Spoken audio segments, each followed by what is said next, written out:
Welcome back to all of you guys. So welcome in other video of MS biology. Previous classes में हम लोगों ने immunology के concept के बारे में पढ़ा था। एंटीबॉडी क्या है, एंटीजेंस क्या होते हैं। सो इसी सीक्वेंस में आज की इस वीडियो में हम लोग पढ़ेंगे इस टॉपिक के बारे में, दैट इज द जो कि बहुत ही इंपॉर्टेंट आपका टॉपिक हो जाता है इस इम्यूनोलॉजी के पोर्शन से, और उस टॉपिक का नाम है आपका MSC molecules, that is the major histocompatibility test.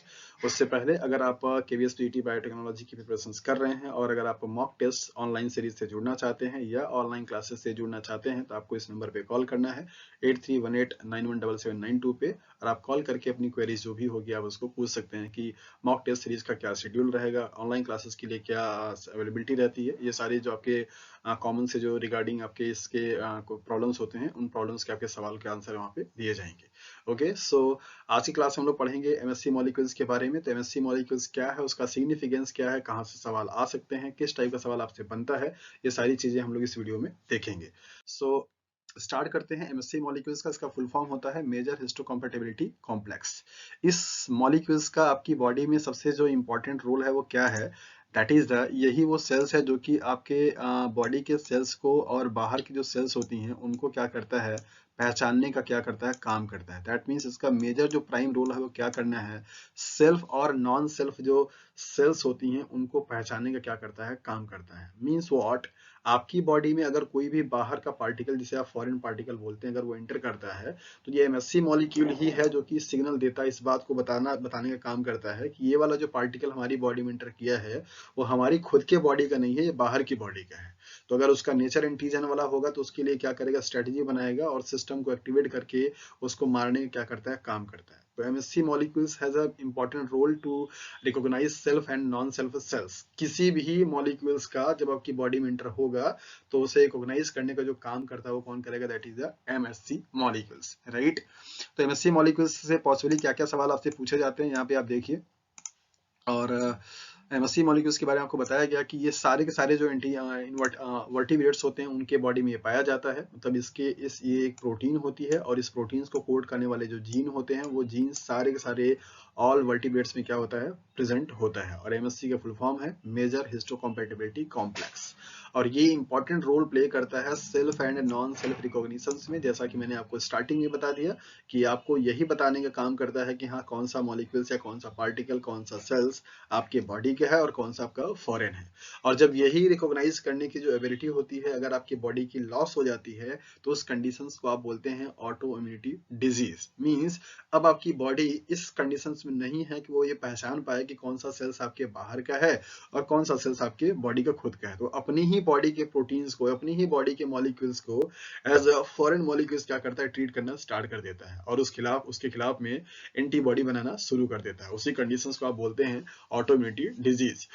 इस चीज के बारे में भी हम लोग आगे पढ़ेंगे। तो देखते हैं एमएससी मॉलिक्यूल्स जो होता है उसका जो लोकेशन से, ये बड़ा ही इंपॉर्टेंट पॉइंट है, ये आपके एग्जाम में सवाल कई बार पूछे जा चुके हैं, लोकेशन ऑफ एमएससी मॉलिक्यूल्स। तो ह्यूमन बीइंग की अगर बात करें तो वो कहाँ पे होगा, क्रोमोसोम नंबर 6 पे होगा, जबकि अगर माइस की बात करें तो कहाँ पे होगा, 17 पे होगा, right.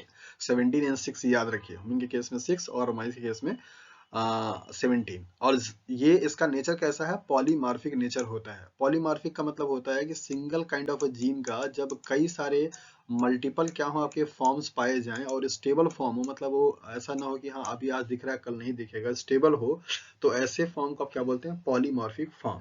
Poly means more and morphic means structure या morphology. So if a gene has a multiple stable form in individuals is known as a polymorphism या polymorphic in nature। और ये सबसे अच्छा एग्जांपल है किसका, आपका जेनेटिक पॉलीमॉर्फिज्म का। कई बार आपसे पूछा जाता है कि which one of the following molecules show genetical polymorphism, तो वहां से भी आप आंसर दे सकते हैं, that is MSc molecules. MSc molecules जो होते हैं वो जेनेटिकल या जेनेटिक पॉलीमॉर्फिज्म का बहुत अच्छा एग्जांपल शो करते हैं, क्योंकि इनके पास ये प्रॉपर्टी होती है कि ये एक से ज्यादा मल्टीपल फॉर्म में क्या करते हैं, लिविंग सिस्टम एग्जिस्ट कर पाते हैं।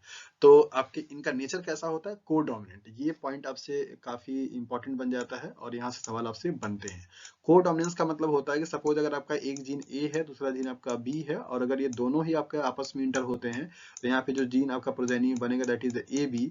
तो ना तो ये ए बी को हाइड करेगा, मींस डोमिनेंट दिखाएगा, और ना ही बी क्या होगा, ए से रिसेसिव होगा। मतलब डोमिनेंट और रिसेसिव का प्रॉपर्टी यहाँ पे नहीं होता है। यहाँ पे क्या होगा कि अपना ये ए भी इंडिविजुअल इफेक्ट शो करेगा और बी भी क्या करेगा, अपने इंडिविजुअल इफेक्ट शो करता है। तो ऐसा रिलेशनशिप जेनेटिक्स का जहाँ पे दो जो जीन्स अलग अलग सोर्सेस से आ रहे हैं, वो दोनों जीन्स अगर आपस में एक मिलने के बाद अगर अपना अपना इंडिविजुअल जो एक्सप्रेशन है उसको अगर दिखाते हैं, शो करते हैं, तो उसको आप बोलते हैं को डोमिनेंट इन नेचर। आपने पढ़ा है इनकम्प्लीट डोमिनेंस और को डोमिनेंस एंड इसके बाद डोमिनेंस, ये तीनों चीजें आपको बहुत अच्छे से जेनेटिक्स वाले वीडियोस में आपको बना करके पढ़ाया हुआ हूं। तो अगर आपका कॉन्सेप्ट क्लियर नहीं है तो आप वहां से जाकर के इस वाली वीडियोस को देख करके समझ सकते हैं।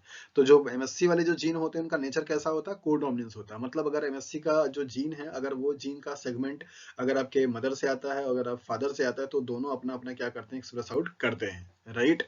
तो इस तरीके से इनका ये नेचर है।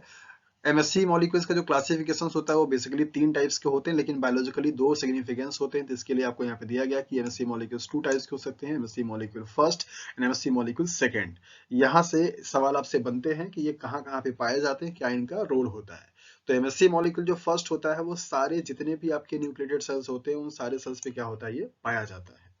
तो आपको जानना भी है कि आपकी बॉडी में कौन कौन से ऐसे सेल्स हैं जहां पे आपका ये एमएससी मॉलिक्यूल्स नहीं पाया जा सकता है। तो सबसे पहले क्या आएगा, दैट इज द आरबीसी, जिसका कि आप जानते हैं कि आरबीसी जो सेल्स होती है वो ई न्यूक्लिएटेड सेल्स होती है। इसके बाद दूसरा आपका आता है न्यूरॉन सेल्स, जहां पे इनकी संख्या क्या होती है, कम होती है। तीसरा आपका क्या आता है, आपका मसल सेल्स या मायो सेल्स जिसे आप बोलते हैं। तो ये वाले भी सेल्स आपके आते हैं जिनपे संख्या इनकी क्या होती है, कम हो जाती है। तो इनके अलावा बाकी आपके बॉडी पे जितने भी सेल्स पाए जाते हैं उन सारे सेल्स के सरफेस पे आपका एमएससी मॉलिक्यूल्स क्या होता है, जस्ट लाइक दैट ऐसे प्रेजेंट होता है। तो इनका लोकेशंस कहाँ पे होगा, all nucleated cells of the body. इसके बाद एमएससी मॉलिक्यूल जो सेकंड होता है वो आपका स्पेसिफिक है, ये कुछ कॉमन सेल्स पे पाया जाता है। ऐसे सेल्स जो कि अपने सरफेस पे क्या करते हैं, एंटीजन को रिप्रेजेंट करते हैं, तो उसको आप बोलते हैं एंटीजन प्रेजेंटिंग सेल्स या एपीसी। तो एंटीजन प्रेजेंटिंग सेल्स जो होते हैं वो प्रोफेशनली ऐसे होते हैं जो कि एंटीजन मॉलिक्यूल्स को क्या करते हैं, रिप्रेजेंट करते हैं। तो क्लास सेकंड आपका जो एमएससी होता है वो सिर्फ और सिर्फ किस पे पाया जाएगा, only present on the APC means antigen presenting sales, जिसके एग्जांपल क्या क्या है, माइक्रोफेजेस, डेंड्राइटिक सेल्स और बी सेल्स। बी सेल्स को सवाल लेकर के आता है, इसको आप प्रोफेशनल एपीसी सेल्स के नाम से जानते हैं, क्योंकि इसका प्रोफेशन ही होता है कि ये एंटीजन से क्या करता है, बाइंड करता है, राइट। और एंटीजन से बाइंड करने के बाद एंटीबॉडी बनाता है। तो प्रोफेशनली इसे आप क्या बोलते हैं, that is the APC cells means antigen presenting cells. तो इन 3 सेल्स का एग्जांपल आप याद रखिए, इन्हीं से सवाल आपसे बनता है और यहीं से सवाल आपको दे करके पूछा जाएगा कि कौन से सेल्स पे एमएससी मॉलिक्यूल सेकंड आपका पाया जाएगा या प्रेजेंट होता है। तो एग्जांपल पे आप याद रखिए, माइक्रोफेज सेल्स जो कि पूरे इम्यून सिस्टम में इन्वॉल्व होने वाली जितनी भी सेल्स होती हैं, सबसे लार्जेस्ट सेल्स मानी जाती है, डेंड्राइटिक सेल्स और बी सेल्स यहाँ पे क्या होते हैं, ये प्रेजेंट होते हैं। आप इनका स्ट्रक्चर यहाँ पे देख सकते हैं कि इनका जो स्ट्रक्चर है वो किस तरीके से है और यहाँ से सवाल आपसे पॉसिबली क्या बनते हैं। और इनका कॉम्बिनेशन दे करके भी आपसे पूछा जाता है, एमएससी मॉलिक्यूल्स का, सीडी मॉलिक्यूल्स का और टीसी या टी जो सेल्स होते हैं उनके पॉपुलेशन से। तो आप अच्छे से ध्यान रखिए, पहला चीज कि जो टी सेल्स होता है वो 2 तरीके से हो सकता है। क्या क्या हो सकता है, टी हेल्पर सेल हो सकता है, मतलब टी एच सेल्स हो सकता है, और एक दूसरा क्या हो सकता है, आपका टी साइटोटॉक्सिक सेल हो सकता है। तो टी सेल्स की जो पॉपुलेशन है वो 2 कैटेगरी की होती है, टीसी सेल्स और T helper cells. MSc molecule जो होते हैं वो 2 टाइप्स के होते हैं, तो एमएससी मॉलिक्यूल सेकंड और एमएससी मॉलिक्यूल फर्स्ट। तो ये सेकंड हो गया और आपका ये क्या हो गया, फर्स्ट हो गया, राइट। इसके बाद आपका सीडी मॉलिक्यूल्स होते हैं, क्लस्टर ऑफ डिफरेंशिएशन जिसे आप बोलते हैं। सीडी मॉलिक्यूल्स यहाँ पे 2 टाइप्स के होते हैं, दैट इज CD4 और CD8। ये आपका सही कॉम्बिनेशन मैंने यहाँ पे आपको लिख दिया है। तो ऐसे आपको 3 मॉलिक्यूल दे दिया जाएगा, जैसे टी सेल्स दे दिया जाएगा, एमएससी दे दिया जाएगा और इसके बाद आपको सीडी मॉलिक्यूल दे दिया जाएगा। और यहाँ पे आपको दे दिया जाएगा ऐसे टेबल बना करके कि मान लीजिए आपका ये टी हेल्पर सेल्स है और आपका ये क्या है, आपका टी साइटोटॉक्सिक सेल्स है। तो इनके साथ में आपका जो एमएससी मॉलिक्यूल्स होगा वो क्या होगा और इनका सीडी मॉलिक्यूल्स जो होगा वो क्या होगा। तो टी हेल्पर सेल के साथ में एमएससी मॉलिक्यूल्स कैसा होगा, आपका सेकंड होगा, जबकि टी सेल्स के साथ में कैसा होगा, आपका फर्स्ट होगा। और अगर सीडी मॉलिक्यूल्स की बात करें तो सीडी मॉलिक्यूल्स हेल्पर सेल के साथ में क्या होगा, आपका 4 होगा और यहाँ पे क्या होगा, आपका 8 होगा। ये आपका राइट कॉम्बिनेशन है। ये कॉम्बिनेशन आप अच्छे से याद रखिए, यहीं से सवाल आपसे पूछे जाते हैं। स्ट्रक्चर अगर हम देखें यहाँ पे तो एमएससी मॉलिक्यूल जो फर्स्ट होता है वो आपका बेसिकली एक पेप्टाइड चेन से मिलकर के बनने वाला क्या होता है, मॉलिक्यूल होता है, जिसके पास 3 डोमेन्स होते हैं, alpha 1, alpha 2 and alpha 3। Alpha 1 और अल्फा 2 जो होता है वो एंटीजन से बाइंडिंग वाला रीजन माना जाता है। तो आपसे सवाल यहीं से पूछ दिया जाता है कि एमएससी मॉलिक्यूल्स का कौन सा डोमेन एंटीजन मॉलिक्यूल से क्या करता है, बाइंड करता है। तो answer is alpha 1 and alpha 2। आपका जो अल्फा 3 होता है वो सीडी मॉलिक्यूल से बाइंडिंग के लिए साइट प्रोवाइड करता है, जैसा कि आपको बताया गया कि एमएससी मॉलिक्यूल फर्स्ट में सीडी मॉलिक्यूल 8 क्या करेगा, बाइंड करेगा। तो थर्ड जो डोमेन है अल्फा का वो क्या करता है, सीडी मॉलिक्यूल से बाइंड कराने का काम करता है, जबकि फर्स्ट एंड सेकंड जो होते हैं वो आपके एंटीजन से बाइंड करने का क्या करते हैं, काम करते हैं, राइट। ये वाला जो आपको अलग से यहाँ पे दिखाई दे रहा है बीटा 2m का, ये वाला मॉलिक्यूल्स आपका इसका पार्ट तो नहीं होता है और ना ही इसके स्ट्रक्चर के साथ में एसोसिएट होता है। ये अलग से एक आपका पेप्टाइड होती है जो कि इसके एक्टिविटी के लिए, मतलब इसके फंक्शंस के लिए क्या होता है, रिस्पॉन्सिबल होता है। अगर इसका एसोसिएशन इसके साथ में नहीं होगा तो आपके एमएससी मॉलिक्यूल्स होंगे वो एंटीजन से बाइंड नहीं कर पाते। तो इसको आप अच्छे से ध्यान में रखिए कि ये वाले जो मॉलिक्यूल्स होते हैं वो एंटीजन से बाइंडिंग में क्या करते हैं, इंपॉर्टेंट रोल प्ले करते हैं। जबकि अगर हम यहाँ पे बात करें एमएससी क्लास सेकंड का, तो यहाँ पे आप देखिए कि ये आपका हेट्रोडाइमर है, मतलब 2 पेप्टाइड चेन से मिलकर के बना है अल्फा और बीटा। तो ये आपका क्या होगा, होमो, और ये क्या हो जाएगा आपका हेटेरो। ये होमो है और ये क्या है आपका हेटेरो है। यहाँ पे 2 पेप्टाइड चेन है। तो 2 पेप्टाइड चेन के अलग अलग 2 डोमेन है, अल्फा 1 अल्फा 2, बीटा 1 बीटा 2। तो ये वाले जो डोमेन होंगे वो क्या करेंगे, आपका एंटीजन से बाइंड करने का काम करेंगे, जबकि ये वाला जो डोमेन होगा वो CD4 मॉलिक्यूल से क्या करता है, बाइंड करने का काम करता है। तो इस तरीके से आपने देखा कि जो एंटी एमएससी मॉलिक्यूल्स हैं वो क्या होते हैं, क्या उनका इम्यूनोलॉजी में सिग्निफिकेंस होता है, किस तरीके से इनका कॉम्बिनेशन होता है टी हेल्पर सेल्स से, जिसे आप टीएस सेल्स बोलते हैं, टी साइटोटॉक्सिक सेल्स जिसे आप टीसी सेल्स बोलते हैं। तो टीएच और टी हेल्पर, इसके साथ में आपका एमएससी मॉलिक्यूल, इसके साथ में सीडी मॉलिक्यूल्स का ये सारा आपको याद रखने की जरूरत है। यहाँ पे एक आपको थोड़ा सा कॉन्सेप्ट बता देते हैं। टी हेल्पर का आप याद रख सकते हैं, टी एस मीन्स हाफ, और हाफ को करने के लिए क्या करते हैं, आप 2 से डिवाइड कर देते हैं। तो आप यहाँ पे देखिए, तो यहाँ पे 2 लिखा हुआ है, तो मतलब ये क्या हो जाएगा, एमएससी मॉलिक्यूल सेकंड। और अगर आप 2 से डिवाइड करेंगे 8 को तो क्या आएगा, 4 आ जाएगा। तो इससे आपका कॉम्बिनेशन बन जाएगा, दैट इज द 4। तो इस तरीके से आप बहुत अच्छे से समझ सकते हैं कि जो टी हेल्पर सेल्स होती है वहां पे एमएससी मॉलिक्यूल आपका सेकंड होता है।